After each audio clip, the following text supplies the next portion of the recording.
Hey guys, Matty Maher here from Pro Swing of Portchester. Now today we're going to do a tip of the week and it's going to be catching. This is an important one. This is a foundation video. It's the setup and receiving as a catcher. So it's broken down into two parts. Now with this setup, I'm going to teach you how to mechanically set up your body as a catcher with no base runners on, and then how to set up when you have a base runner on.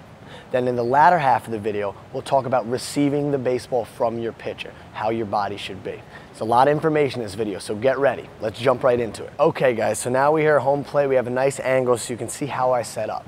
Now first and foremost, I want to just emphasize this. Don't be too far behind home plate. We don't want, a low strike to turn into a ball in the dirt because we're really far behind. It's tough, we don't have a batter now, and for the sake of the video, I'm going to be here, but just remember, don't set up too far back. Now, we're going to start with no base runners on. What we want to do is we want to set up with our heels close together, okay? And the reason we do that is, look at my shin guards. Home plate is 17 inches. We want our shin guards to cover the entire width of the plate.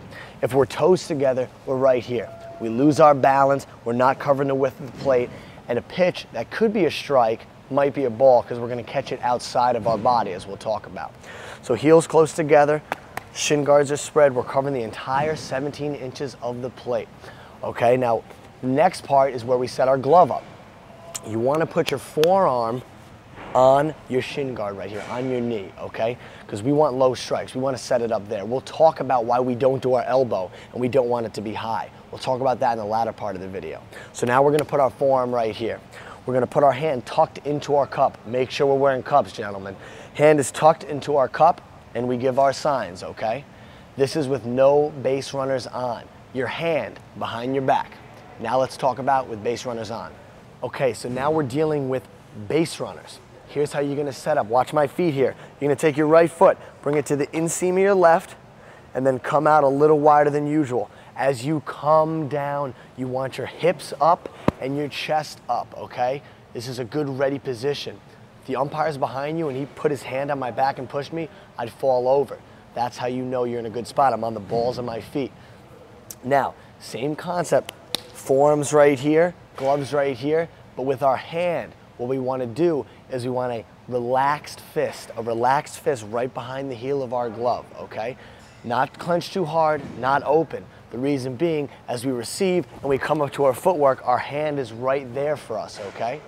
Now let's talk about how we actually receive the baseball. Now before I said we want our forearm on our shin guard, I didn't really explain why. Here, as we're set up, look with this forearm on the shin guard, that's a low strike. Kids who put their elbow on their shin guard, one, that's a little too high, and two, you're gonna work in circles. You're gonna work in circles to getting to the baseball. When you work in circles and you come here, gravity can take over. The glove's heavy, it starts to dip. You can turn what could be a strike into a ball. So we want our forearm here. Good catchers work in straight lines. Straight lines to the baseball, straight lines everywhere you go. We don't work in circles. Now you want to have soft hands. We don't want to stab. We're not stabbing at the baseball. Soft hands are created by loose wrists. Now as that pitcher starts to receive the ball, what we want to do is we want our wrist to do kind of a half turn.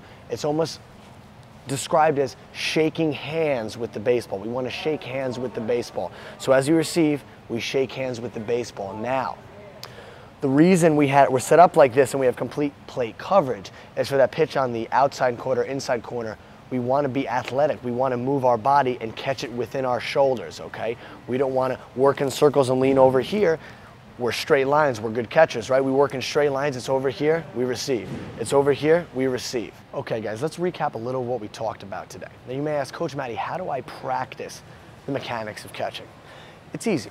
Squat down when you're watching TV. Squat down when you're hanging out with your friends. I know it sounds stupid, but a good catcher can be in that position all day.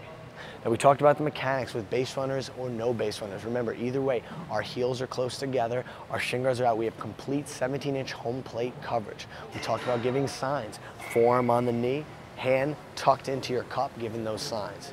Then with receiving, with actually receiving the baseball, we talked about that half turn, shaking hands with the baseball. Talked about soft hands were created by what? It's created by loose wrists. We don't stab at the ball. Why did we have our forearm on our shin guard? Because we want to work in straight lines. Good catchers work in straight lines. Elbow on the shin guard means we're going to work in circles and gravity can take over. Remember, as we go down, hips up, chest up. We want to be athletic. We want to move to the pitch. We can make a close call, a strike, if our mechanics are sound. Now, thanks for watching this week's edition of Pro Swing's Tip of the Week. Tune in next week for another tip that's going to make you a better baseball player.